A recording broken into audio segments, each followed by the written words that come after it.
মার্কিন president Donald Trump তার ক্ষমতার প্রথম মেয়াদে উত্তর কোরিয়ার নেতা কিম জং উনের সঙ্গে বৈঠক করেছিলেন। দেশটিকে চাপ না দিয়ে বন্ধুত্বপূর্ণ আচরণের মাধ্যমে সম্পর্ক উন্নয়নের চেষ্টা করেছিলেন। তবে সেবার ওই প্রচেষ্টা মাঠে মারা গিয়েছিল।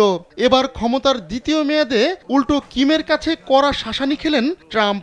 নিজেদের মূল ভূখণ্ডের সুরক্ষা নিয়ে যদি উদ্বেগ থাকে তাহলে যুক্তরাষ্ট্রের হুমকি দেওয়া বন্ধ করা উচিত। ঠিক এভাবেই বিশ্বের সবচেয়ে ক্ষমতাধর দেশকে হুঁশিয়ার করেছে উত্তর কোরিয়া। দেশটির প্রতিরক্ষা মন্ত্রণালয়ের একজন কর্মকর্তার বরাতে এই হুঁশিয়ারি বার্তা প্রকাশ করেছে KCNA।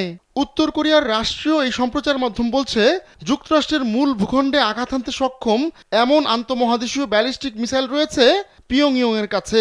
কোটি মানুষের আস্থার ভালোবাসায় 11 বারের মতো দেশের 1 নম্বর রেফ্রিজারেটর ব্র্যান্ড ওয়ালটন।